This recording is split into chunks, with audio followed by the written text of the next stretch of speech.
Good morning children, कैसे हैं आप? ठीक हैं? ओके। तो बच्चों, ईवीएस में हम लोग पढ़ रहे थे चैप्टर शेयरिंग आवर फीलिंग्स। कैसे स्पेशल टाइप के बच्चे ये लोग अपनी फीलिंग्स को कैसे शेयर करते हैं, कैसे एक दूसरे से व्यक्त करते हैं। इसी में हमने एक कहानी पढ़ी थी, आपको बताई थी रवि भैया की, जो कि देख नहीं सकते थे, और एक बच्ची की कहानी पढ़ी थी, बताई थी सीमा, जिसको कहते हैं, कि वो कैसे अपने भैया की मदद करती है ये जब वो कहते हैं। और उस पर कुछ क्वेश्चंस को हमने हल किया था। आज बच्चों हम एक ये देखते हैं ब्लाइंड फोल्ड गेम्स के बारे में।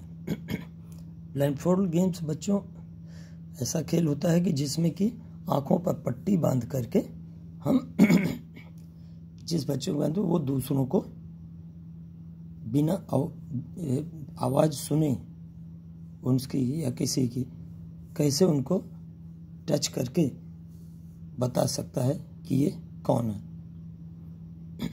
तो ये एक तरीके का ब्लाइंड फोल्ड गेम्स है। Blind fold any one child in the group, किसी भी बच्चे के आंखों पर पट्टी बांध दे, वन बाय वन, एक एक करके।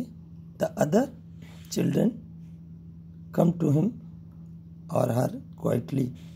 The child who is blindfolded has to guess who the other child is by touching him or her. Take care not to make any sound. Do you know why? अब देखिए, वही मैंने बताया आपको कि एक तरीके का ये गेम है जिसमें एक एक करके बच्चों के या किसी के आंखों पर पट्टी बांध करके उसको कौन पहचान लेता है, कौन नहीं पहचान पाता है। तो वो जिसके आंख में पट्टी बांधी जाती है उसके पास अलग अलग बच्चे आते हैं, वो उनको टच करके बताता है। वो बच्चा जो ब्लाइंड फोल्डेड है, माने जिसके आंख पे पट्टी बंधी है, वो ये गेस उसको ये छू करके गैस करके बताना पड़ता है कि वो कौन है। उसमें केयर यही रखनी है कि किसी प्रकार की साउंड ना हो। Do you know why? क्यों? In the same way, one by one blindfold all the other. जो इसी तरीके से अन्य बच्चों को भी आंखों में पट्टी बांध दी जाती है, और उसको ये कहा जाता है कि वो गेस करे बाय टच, बट टचिंग, मैंने उनको छू करके कि वो जो बच्चा आया उसके पास वो कौन है। तो ये ब्लाइंड फोल्ड गेम होता है। अब बच्चों हम इस पर कुछ क्वेश्चन हैं जो इसको हल करते हैं। How many children could recognise other by touching, मैंने कितने बच्चे उसको टच करके रिकॉग्नाइज कर सकते हैं, पहचान सकते हैं। तो शायद एक या दो लोग पहचान सकते हैं, बाकी नहीं कर सकते। It is very tough to recognise only by touching. How many children could recognize the other children only by hearing them? और कितने लोग रिकॉग्नाइज कर सकते हैं उनकी आवाज़ को सुन करके। तो बच्चों, आवाज़ सुन करके किसी को रिकॉग्नाइज करना ज़्यादा आसान होता है बनिस्बत इसके कि आँख में पट्टी बांध करके बिना आवाज़ की। तो इसका आंसर होगा 4 या 5 बच्चे, मे बी 4 और 5। Which was easier of the two. देखा अभी थोड़ी देर पहले मैंने जैसे बताया कि इनमें से कौन सा आसान है कि आवाज़ सुन करके अगर किसी को पहचाना जाए तो वो आसान होगा। It was easier to recognise with hearing, माने सुन करके उसको हम रिकॉग्नाइज करें तो वो आसान होगा। ठीक है। इसी तरीके से स्मेलिंग का है और अदर चीज़ें टच करके तो हम कोई कौन सा सरफेस रफ है वो इस सब को बता सकते हैं, बाकी और चीज़ों को नहीं बता सकते। तो बच्चों इस तरीके से जो दिव्यांग वाले होते हैं, जो खास विशेष तरह के लोग होते हैं, उनके लिए, जिनको कि दिखाई नहीं देता है, किसी को सुनाई नहीं देता है, कोई बोल नहीं पाता है, तो ऐसे लोगों के लिए जिनको दिखाई नहीं देता है, उनको पढ़ने के लिए एक विशेष प्रकार की माने लिपि आई, जिसको कहते हैं ब्रेल लिपि। लुई ब्रेल ने इसकी खोज की थी बच्चों, जो कि स्वयं भी अंधे थे।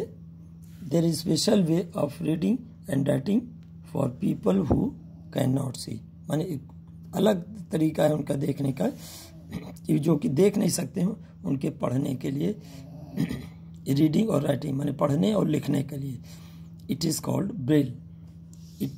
It is written on a thick paper, और वो मोटे पेपर पर लिखा रहता है, by making a row of raised points माने उसमें उभरे हुए डॉट्स होते हैं, विद द पॉइंटेड टूल्स। तो वो पॉइंटेड टूल से टच करके इस तरीके से वो ये बता सकते हैं कि ये क्या लिखा हुआ।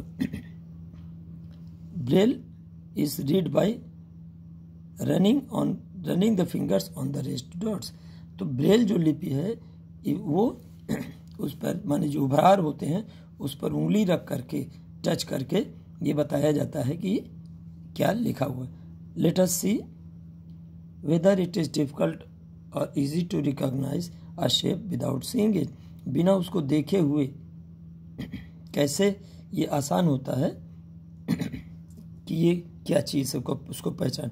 Take a sheet of sand paper, make a shape on it by pressing a piece of thick wool और थिक वूल से उसमें जो है सैंड पेपर लेकर के, जिसको सरेस पेपर बोलते हैं, उस पर उभार में एक थिक वूल लेकर के मोटा उसमें और थिक थ्रेड ऑन इट उस पर लेकर के, and ask the friend to close his eyes and identify the shape by running his और her finger on the sheet.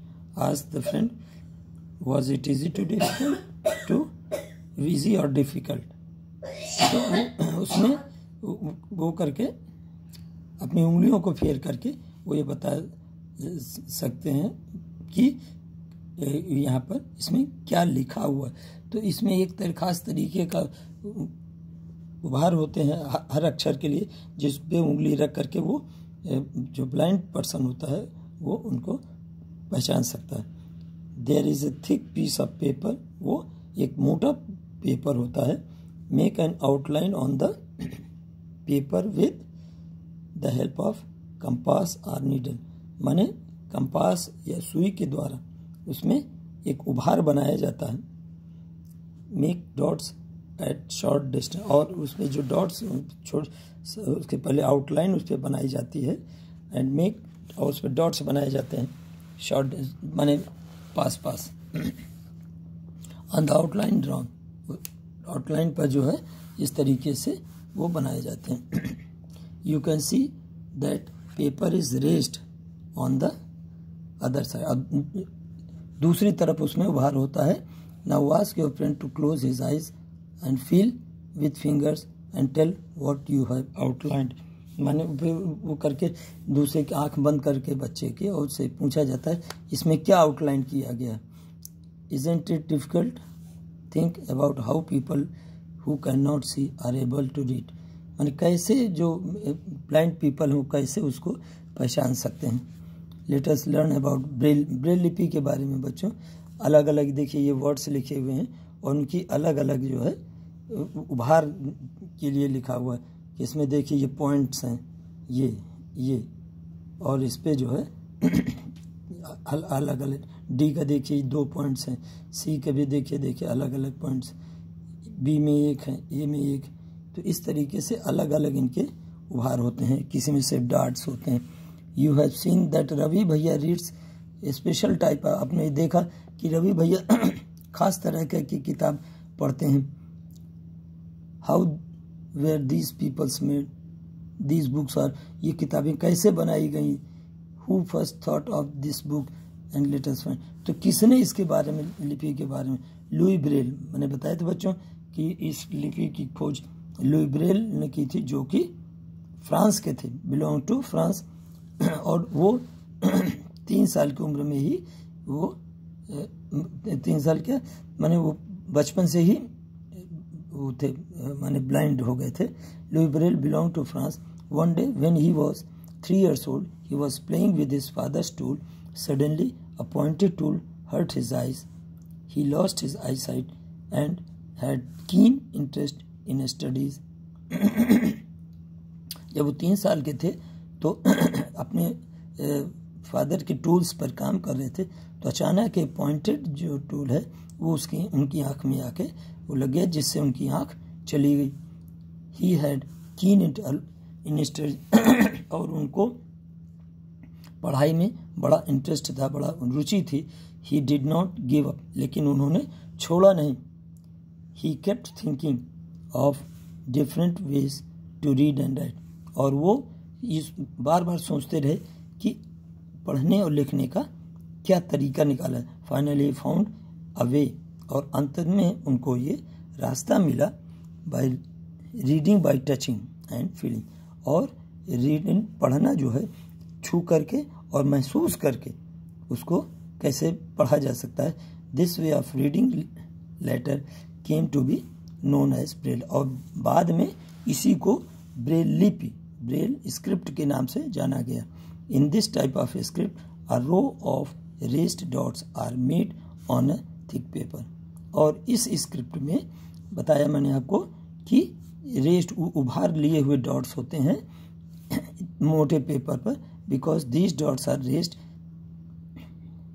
They can be read by running the fingers on them, और इस तरीके के dots पर उंगली फेर करके, इस तरीके से महसूस करके उसको हम पढ़ सकते हैं। This script is based on 6 points, और ये स्क्रिप्ट है 6 पॉइंट्स पर माने बेस होती है। The Braille script has undergone many changes this days, और अब इस ब्रेल लिपि में तमाम चेंजेस हो गए हैं, बहुत परिवर्तन हो गए हैं। This has made reading and writing simpler, और इस लिपि में अब आसान हो गया है। Braille can now also be written using the computer, और आज कंप्यूटर में भी ब्रेल लिपि जो है वो इस्तेमाल की जाती है, खास तौर से ऐसे पीपल के लिए कि जो कि देख नहीं सकते हैं। तो बच्चों, ये अलग तरीके के स्पेशल नीड वाले लोगों के लिए इस तरीके की चीज़ें ईजाद की गई हैं, जो ब्रेल ने किया था। तो ये इसको आपने लेसन में देखा, और अब इसके बाद बच्चों ये लेसन समाप्त होता है और आगे हम नया लेसन शुरू करेंगे। ओके, इसको आप आराम से पढ़िएगा, समझिएगा, और जो क्वेश्चंस मैं उनका भेज रहा हूँ पिक्चर, उसको आप अपनी EVS की कॉपी पर लिख लीजिएगा। Okay, thank you.